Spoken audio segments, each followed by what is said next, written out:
বন্ধুরা, আমি আজকে এই যে বাগানে চলে এসেছি টমেটো তুলতে।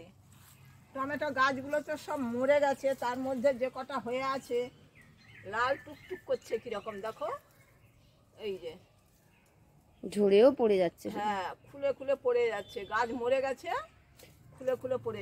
দেখো একবারে দেশি টমেটো, এগুলো একদম গাছ থেকে তুলে সস বানাবো দোকানের মতো। তোমরা লাস্ট পর্যন্ত দেখতে থাকো। তোমার ঝুড়ি কিন্তু ভর্তি হবে না মা, যা টমেটো। বাড়িতেও কয়েকটা তুলে নিয়ে গেছে, মানে এই তো এখন লাস্টের দিকে হয়ে গেছে তো, মানে যার জন্য কি বলুন তো, মানে কয়েকদিন করেই পাকছে। বাড়িতেও কিছুটা রাখা আছে, এখান থেকে পাখি খেয়ে যায় এইভাবে। এই যে পাখিও খেয়ে যাচ্ছে, দেখুন এই দেখুন, এই ফেলে দাও। একদম দোকানের মতন মা পারফেক্ট বানাবে। তো দেখতে থাকুন শেষ পর্যন্ত ভিডিওটা।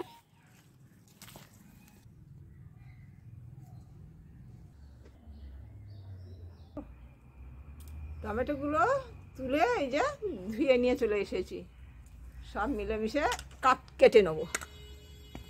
একদম শেষ মুহূর্তে মরা মরা গাছের টমেটো তো একদম লাল টুকটুকে, মনে হচ্ছে রং মেশানো আছে। হ্যাঁ, সবগুলো টুসটুসে লাল।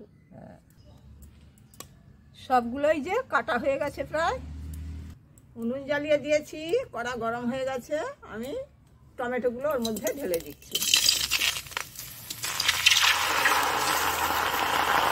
একটু জল দিয়ে দিচ্ছি, স্বাদ মতো একটু লবণ দিয়ে দিচ্ছি, কয়েকটা শুকনো লঙ্কা কাটিয়ে দিই, 4টে লবঙ্গ দিয়ে, এইটা স্টার ফল, এইটা ভেঙে দিয়ে দেবো।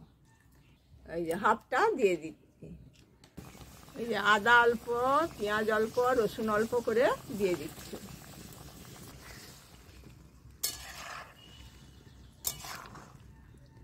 গোটা কালো সরষা একটু দিয়ে দিচ্ছি।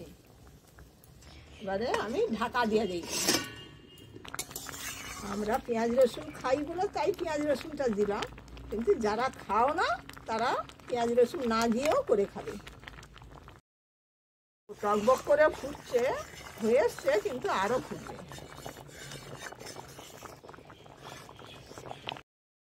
হয়ে গেছে বন্ধুরা, আমি এবারে নামিয়ে নিচ্ছি। এটা দিয়ে একটু চেপে চেপে নেবো, নাবিয়ে। উনুনের উপরে করতে পারবো না, তাই নিচে রেখে চেপে নিচ্ছি। তোমরা চাইলে মিক্সিতেও করতে পারো, আমি এইটার সাহায্য করছি। ছাঁকনি দিয়ে এবারে ছেঁকে নেব।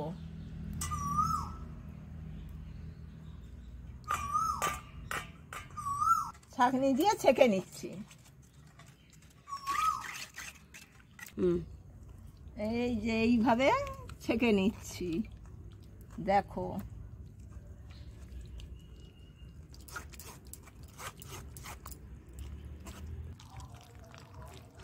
এই যে কিরকম মোটা হয়ে বেরোচ্ছে, লাস্টের দিকে থেকে যাচ্ছিল, তাই মাকে বললাম তোমাকে আর মানে যতটা পারে বের করে নিয়েছিল। তারপরে আমি এই যে দেখুন, এই যে মিক্সিতে করে দিয়েছি, লাস্টেরটা মিক্সিতে একটু করে দিয়েছি, তাই মা হাত দিয়ে দেখুন কত দানা বেরোচ্ছে, বের করে নিচ্ছে। আর মা উপর থেকে তোলো, ওই দেখুন ছেঁকনি থেকে কীভাবে বেরোচ্ছে, এই যে এরকমভাবেই পড়ছে। আমি মাকে বললাম অনেকটাই তো করে নিয়েছো, এবার আমি লাস্টেরটা মিক্সিতে করে দিই। মানে লাস্টের দিকটা একটু মিক্সিতে বা ফার্স্ট থেকেই মিক্সিতে করতে পারেন, তাহলে ভালো হয়ে কাঠটা বেরোবে। না হলে যদি নেট থাকে, মানে মশারির নেট, সেখানে করলে একদম ভালো হয়ে যাবে।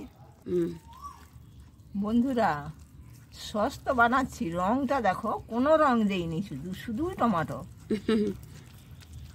এই যে এইগুলো দানা, এগুলো বাত, এগুলো ফেলা। এই যে উনুন জ্বালিয়ে নিয়েছি, নিয়ে ওই ছেঁকে রাখা সসটা দিয়ে দিচ্ছি।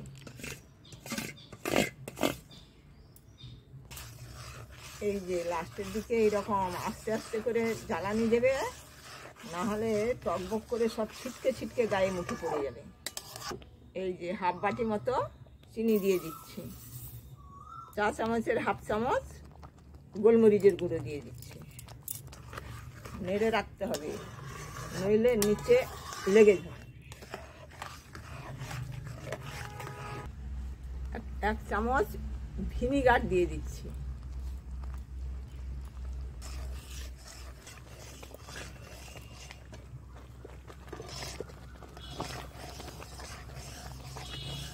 এই যে দেখো, খালি রংটা দেখো, সস হচ্ছে তো, সসের মতো দেখতে লাগছে কিনা দেখো বন্ধুরা। এই যে দেখো, টকবকিয়ে ফুটিয়ে কিরকম কালারটা এসছে, কিরকম রংটা এসছে দেখো। বাবু তোমার কালার ফালার বলো, আমি কিন্তু রং কইটি। এই যে দেখো, এইরকম থক থক করে এই যে পড়ছে দেখো, দেখে নাও। এবারে আমি নাবিয়ে নেবো, নাবিয়ে ঠান্ডা করে তারপরে জায়গায় ধরে রাখো। একদম সস রেডি বন্ধুরা। খাওয়াতে তো পারবো না, তোমরা কিন্তু করে খেও, করে খেয়ে আমাকে বলো কেমন হয়েছে। দোকানের মতন নাকি? হ্যাঁ, কিনতে হবে না তো অবশ্যই।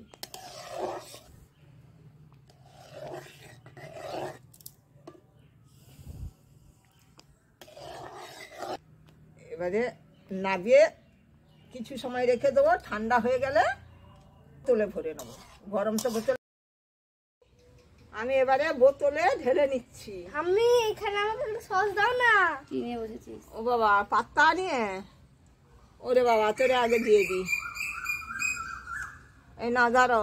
আর এমনি কেউ সস খায় বাবা কিছু না দিয়ে? খাই না এখন, হ্যাঁ, ঘরে আসছি। হাতে লেগে যাবে। দেখুন পড়াশোনা করে এসে কি অবস্থা, সস নিয়ে খাবে।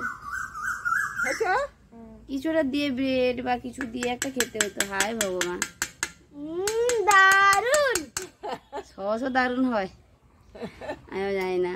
এরকম কেউ এমনি সস খায়। ও কিন্তু বাড়িতেও আমাদের যখন কিছু বানানো হয়, চাউমিন বলুন যাই হোক, যাই বানান না কেন, ওকে কিন্তু সসটা দিতেই হয় এরকম ভাবে।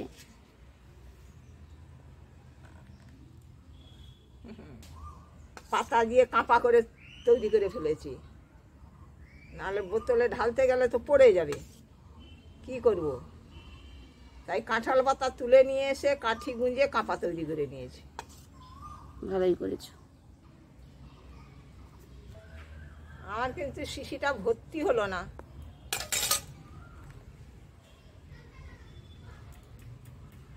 এতটাই হয়েছে তাই তো?